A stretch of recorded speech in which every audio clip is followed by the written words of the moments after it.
Tony 幫你做功課，台灣電商有可能發動僅退款不退貨嗎？超邪惡的東西哦！我們身為從業人員哦，看這個我驚呢，僅退款不退貨哦，還有這種事情哦！中國已經掀起驚濤駭浪，而且持續很久一段時間了。我是真的希望不要發生啊！如果台灣會發生的話哦，我跟你講，又有一大堆中小型電商要倒了。那個小電商哦，是還沒長大就倒了。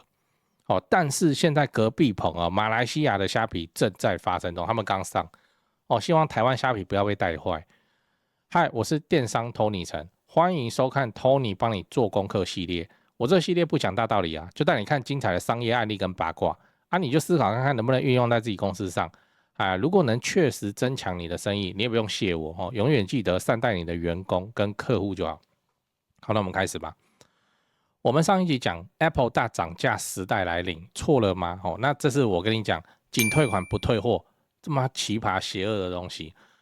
這次來聊一個新聞，標題我念一下：秀下限，網購驗孕筆後用完後申請退款，陸女嗆商家，有我是你的榮幸。我靠，這什麼東西？這個精神狀態還好嗎？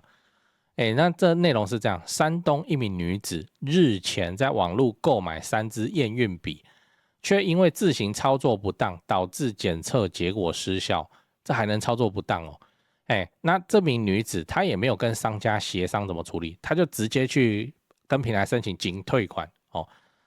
僅退款很猛，拼多多尤其猛。但僅退款不合理到什麼程度？你就按僅退，貨還在你手上哦，你按僅退款按下去，秒到賬，秒到賬哦。你按下去，它就非常多人拍大陸的抖音或是快手，就是哇，還有這麼快的都不用扯皮他們講扯皮都不用一番交涉就是這樣，平台就先賠了。那這是誰賠的？這個商家要出啊。這個僅退款，商家當然不同意，因為今天這個案件是消費者他自己操作不當怎麼會要商家來承擔這筆損失？就不合理嘛。好，可是怎樣？平台還是把款項退給消費者。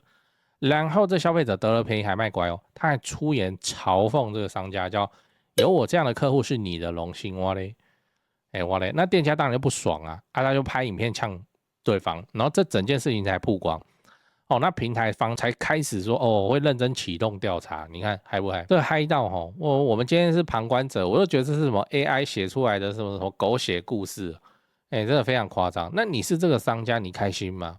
你不要想說這種奇葩消費者只有中國才有，台灣也有非常多台灣特產也是神奇的奧客做電商誰敢說自己沒遇過奧客例如說這個新聞標題我念一下：太晚送來了，奧客中午訂12個便當，隔6小時要求退款。這個打電話訂便當，某種程度也叫電商嘛，對不對？反正你也沒有現場去拿，現場去買。好。那內容就跟標題講的一樣，就是這個奧客中午訂便當，然後便當他也收了錢他也付了結果晚上拎着12個便當跑去跟店家說沒有吃要退店家是因為那個時候對方來的時候是用餐的巔峰時段，想說息事寧人，還真的就把錢退給對方他收的這12個過期便當他能怎麼辦？只能報廢不然怎麼辦？你看奧客養成術，我也知道店家有苦衷，他就怕奧客這樣鬧起來，那其他用餐的客人被影響被打擾這樣，所以你要知道為什麼會發生這個事情。好，那我講回一開始的新聞為什麼現在的消費者會這麼的囂張就算自己弄錯了，還是跑去申請僅退款，然後還去嗆店家，這其實就怎樣？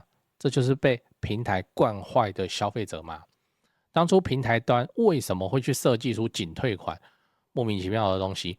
又是那句話，他要保護消費者權益保護消費者權益說得很好聽可以減少低價商品退貨往返的成本，而且幾塊錢的東西他要重弄一次物流，然後還要客訴，然後他要投入客服人力去處理，就會給那就僅退款他開發出來，然後表面上是說你商家你自己出的商品你要是真的有信心你是正版的，然後怎麼樣服務也 OK 也周到的話，你就不應該被僅退款。你講是這樣講那原意上是要讓消費者遇到買到那種貨不對版低劣劣質的東西的時候，消費者不會再被牽扯進冗長的溝通然後在那邊各種舉證的流程，他就能快速拿回款項這拉起了一個道德的大旗，然後怎樣就會被利用嘛，對不對？這不用要有心人士，這什麼薅羊毛黨，對不對？例如這個新聞標題我念一下，他網購1000件衣服，退款不退貨，店家傻眼報警，直接賠24萬。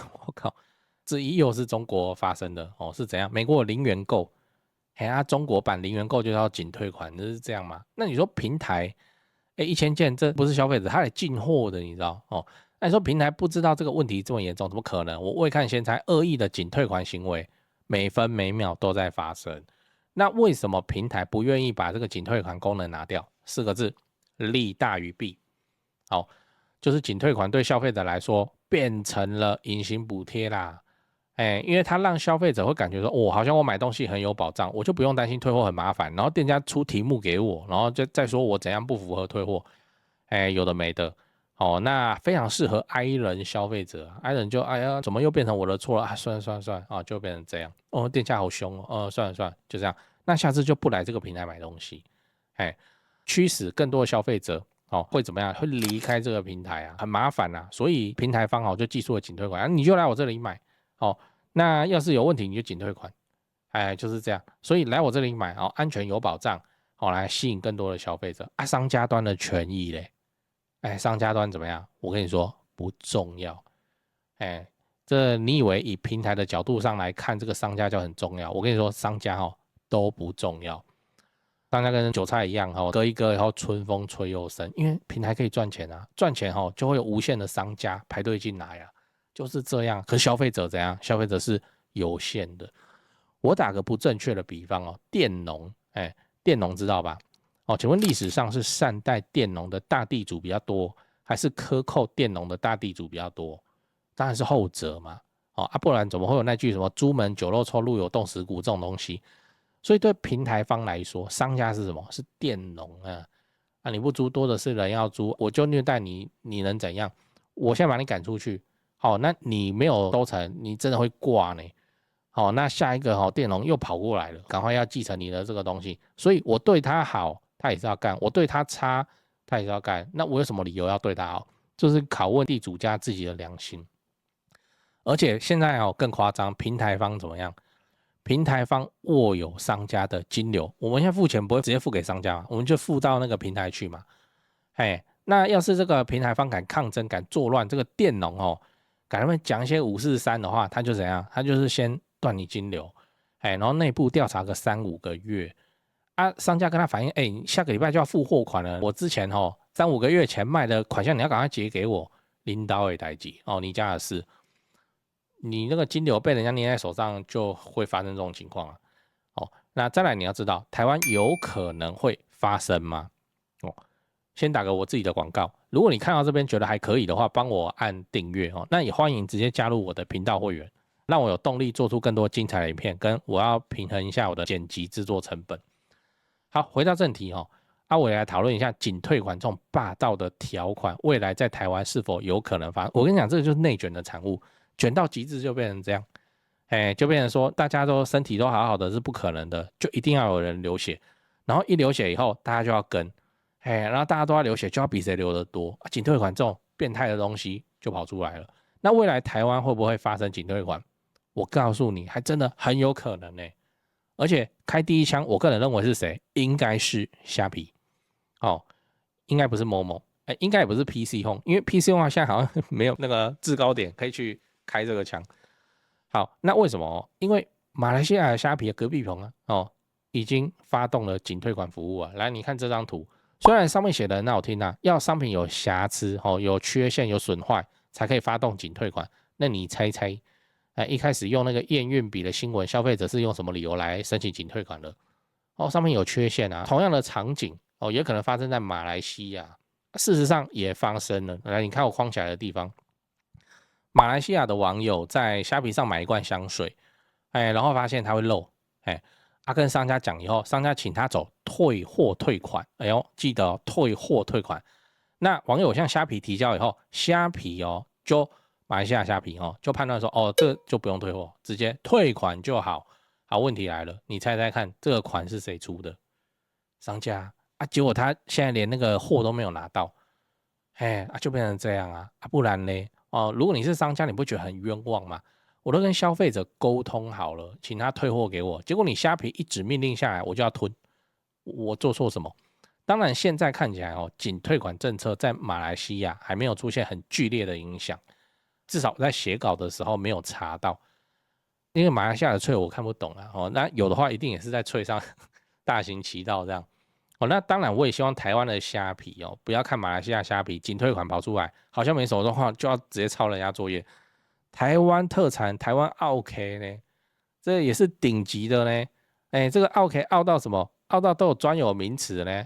什麼台灣鯛有沒有聽過？哦，台灣鯛，鯛魚的鯛啊，就是說台灣刁民啊。哦，台灣鯛好像就叫吳郭魚吧。哦，然後還有什麼退休國文老師哦。然後還有什麼女的退休國文老師哦之類，就很傷人的話，你看這足以證明台灣奧 K 文化也是相當的生猛啊！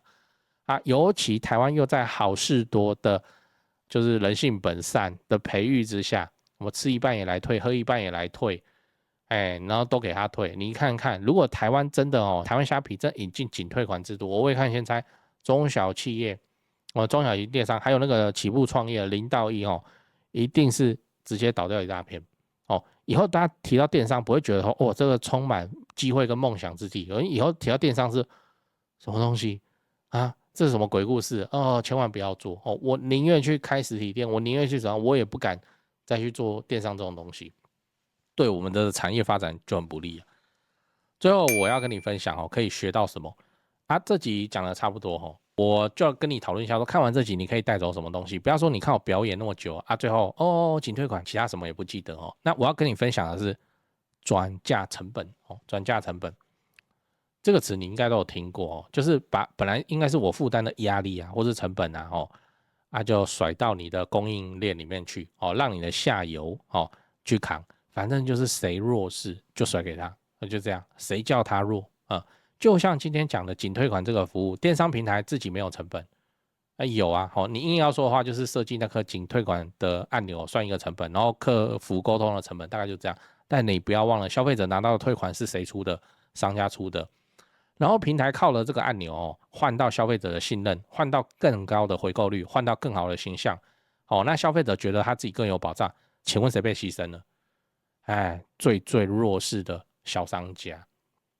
那我也建議你思考一下，你自己的生意裡面有多少東西是別人可以隨時把成本轉嫁給你的，你自己要先防禦起來哦。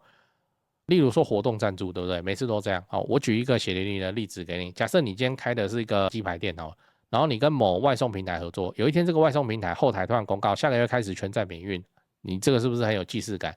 消費者很開心啊。那平台形象拉抬一波免運的錢誰出？商家出。商家說不行啊，你們平常抽成這個樣子，我現在毛利已經很低了，你還要我這樣免運參加這活動，我有可能會賠錢。平台也說好，你就點了不參加。然後嘞，商家發現說，奇怪，不是正在免運活動嗎？為什麼我都沒有訂單？活動結束了不是沒有訂單，是你去平台上搜尋，你會發現說，我自己的雞排店本來就是在這個搜尋的前幾名，為什麼這次直接跌到前20名都看不見？那你覺得是為什麼？因為這個商家就拒絕外送平台的合作嘛，拒絕被轉嫁成本，他就開始沒訂單。那我問你，下次外送平台再問這個商家要不要參加的時候，他還敢說不參加嗎？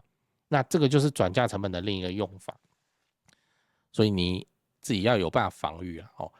那我今天跟你分享了2個大公司運用轉嫁成本的案例僅退款就是這樣，也歡迎你去思考看看你能不能用上。你第一個你要有辦法防禦嘛，人家突然要把成本甩給你的時候你怎麼辦？然後第二個的話就是那你有沒有什麼成本是可以轉嫁出去的？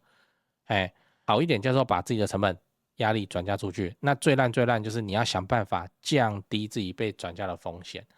那這個你要把你的鍋甩出去，這個我就不在這個公開影片這邊亂教了。其實我也沒什麼不公開的影片，總之就是說你去問 AI，讓 AI 做這個壞人，讓他來教你。我幫你先問過了，哇靠，這個如何轉嫁成本？你把你的生意描述給他，描述的很具體很詳細，然後 AI 真的很會，我靠 ，AI 真的很壞啊！怎麼那麼邪惡啊？我是下載到什麼盜版的 ChatGPT，怎麼那麼壞啊？你自己去試試看。那今天的分享就先到這裡啊，也歡迎你底下留言分享，你認為僅退款有沒有可能在台灣發生？有的話，會是誰開第一槍？我認為是蝦皮了那就不要是一個名不見經傳的平台，說他發動警報又沒人理他，你知道那你的留言我是都會看，然後我這個頻道有開通 YouTube 頻道會員功能，我要請你直接刷信用卡支持我，讓我可以投入更多的錢跟時間，把節目做得更好，把商業世界中人家做生意的成功之處或失敗之處仔細拆解給你看失敗我們就避坑嘛，成功我們就模仿嘛。電商偷你城幫你做功課系列，值得你加入頻道會員，祝你生意興隆，祝你開車在外都剛好找得到停車位。怎樣？這個停車位祝福有沒有很具體有沒有很實用？我每次就是好來講八卦講八卦。八卦一，退款成功一次就會有第二次，你說我這個說法正不正確？平台你太容易退款啦，太容易，還可以這樣就是我不滿意，我不喜歡，然後我就生氣，結果貨怎麼還在我手上，我錢怎麼已經拿到了？哇，怎麼那麼好啊？你在勾起消費者心中的貪念啊！你在這邊了解，這個不好吧？免費拿商品不就等於是這樣了嗎？所以才會出現那個什麼1000件僅退款啦，他根本不是來買商品，他來進貨的，你知道？那第一次成功拿到退款，你又可以保留商品，你下一次你還能保證自己可以忍住，不是嗎？有辦法嗎？就劣幣驅逐良幣，像中國的女裝已經是電商的重大災區現在還有誰敢做中國女裝？我告訴你2種人，第一種天真浪漫繼續賠了傾家蕩產。那第二種就是算計都算計完了，他根本不是賺女裝的錢，他就是賺供應鏈的錢比方說就是來坑自己供應鏈的就對了，只有這樣才有辦法比較順利的生存，很變態。我講一個數字你聽聽看，中國女裝淘寶女裝退貨率平均退貨率 65%， 我靠 65%， 下面一數，你出貨1000單650單被退回來，退你還要負擔運費，然後錢又被收回去還被扣手續費，哇，你這生意怎麼做？你等於你剩下的350件要去 cover 掉這整個1000件的成本這生意怎麼做？你在做女裝生意，你在中國做女装，你很勇你乾脆當初想要做女裝生意要投資的錢，你全部都買台積電算了，對不對？又安全又穩健，這是劣幣驅逐良幣，就會變成這個樣子，非常多一查一大堆，小紅書像一大堆都有，就是像聖誕節像萬聖節，像跨年這種大家會出去玩的日子。女裝就會收到大量的訂單，然後等節慶過完以後收到大量的退貨，還給你退貨嘞。在僅退款之前，這種行為就已經很惡劣了。僅退款出現之後，你看看他還收不收到他的退貨？他在幹嘛？他就是出門拍美照，拍完美照之後就直接申請退貨，他要拿回錢，然後現在要僅退款，他就來薅這個羊毛。怎麼做？這海量的訂單為什麼7天無理由退貨啊？對不對？就會變成這樣啊！這就是我說的。僅退款，這真的是在考驗一個市場這些消費者的良心。你這邊你去撩人家你說其實你可以這樣勾起他心中的貪欲。我實在認為台灣不要發展到這樣，我們還沒有內捲成這樣65%退貨率，請問這生意怎麼做？這真亂搞了，只能搞一些旁門左道才有辦法了。好來八卦2那 OK。我們就已經確定說，這個市場裡就是存在 OK， 就是有。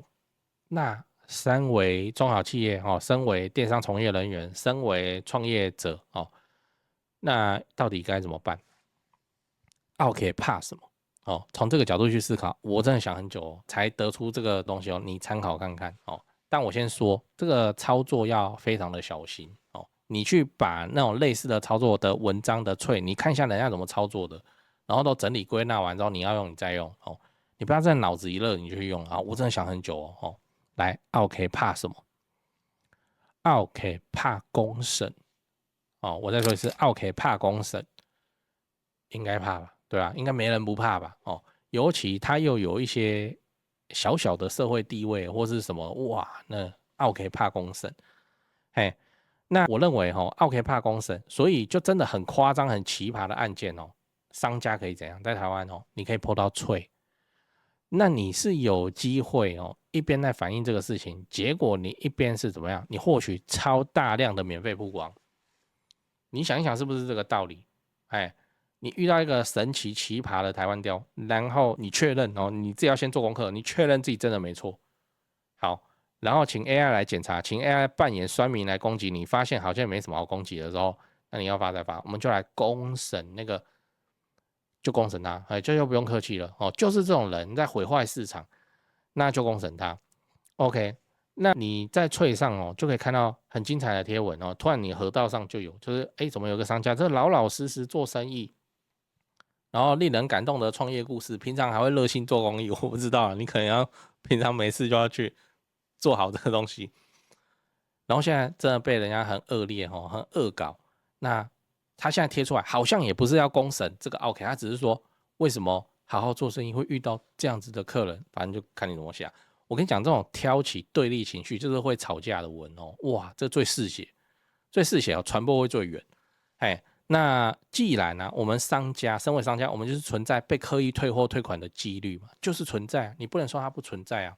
那乾脆我們就先準備起預案，平常沒事那個當 OK 發生時，這個 SOP 都有了平常沒事就是叫 AI 寫一下想一下會有什麼情況，然後直接去幫你制定完整的預案好，那當這個 OK 真的出現了我等你很久了那我們就公審它當然是包裝後的公審它。這我真的想很久為什麼你這樣聽我說公審 OK 好像我超北藍的，但是這是我所能想到思考到的，就是說你不只是防禦這個 OK 你甚至在防禦上你還更往上一層做到什麼事情？做到行銷曝光，免費的海量的曝光。本來你這邊努力的做，努力的行銷也沒人知道你我亂講本來你就是在網絡上賣自己的商品烤玉米最近吃到好好吃尤其是配啤酒那邊就可以一直吃烤玉米然後你又支持台灣在地小農在那邊烤玉米你就遇到 OK 好，那你就把它貼出來。本來都沒有人知道你那麼認真在做這個東西，在幫助地方創生或幹嘛。好，那你就是包裝完這個故事以後，首先當然這個操作要很謹慎，然後你要先確保你自己都沒有什麼黑料可以給人家挖。好，那你就 po 這個文那群情激憤那個海量的曝光，那個脆啊，你把那個創文點開，它上面不是都會寫那個瀏覽次數嗎？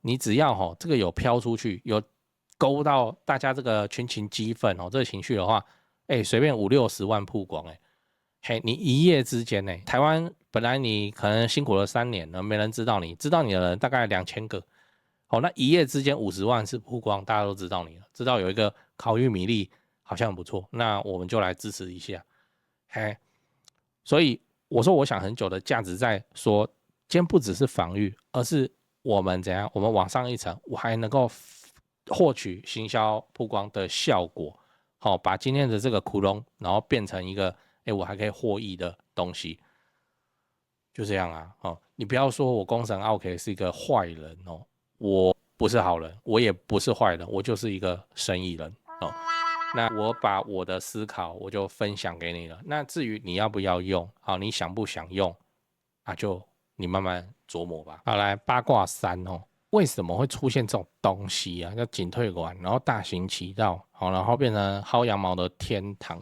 就大品牌吞得下小品牌，這個賠不起，你知道？同樣一筆500塊的退款，對大品牌來說克服成本這哪有什麼？可是對小賣家來講，一不要抖了，那是他一天的便當錢你看有多少甜點創業工作室都是這樣甜點退貨回來能吃但不能用只能報廢心都在流血，所以又會趨向什麼？大者恆大，因為大的賠得起你要鬧我陪你鬧就是這樣。那這個對競爭帶來進步來說，就明顯又不是什麼好事情嘛。那你說商家為什麼不反擊平台？比方說商家，我們就是聯合起來，我們就什麼蝦皮在台灣辦公室在哪裡，我們都知道。我已經預設蝦皮了不是這個意思。馬來西亞蝦皮他公司我們去拉白布條，我們去抗議或者怎麼樣，叫他不要弄這有用嗎？我跟你說那為什麼會發生這個現象？就是因為商家太過依賴蝦皮，太過依賴，所以就會被平台予取予求，就是這樣。這就很像一個女人哦，不知道為什麼就很愛很愛，愛得不行啊，愛上一個渣男，連渣男提出一些很離譜的要求哦，那女人自己也知道這個事情不對哦，但是她也還是做了，然後總是在事後說出那一句“我沒辦法，我真的沒辦法”哦，這樣。我看偶像劇都是這樣演的哦。你看這個形式是不是很像現在的情況？僅退款，為什麼？因為太依賴平台了啦，太依賴平台，沒有自己的基地，就會變成這樣。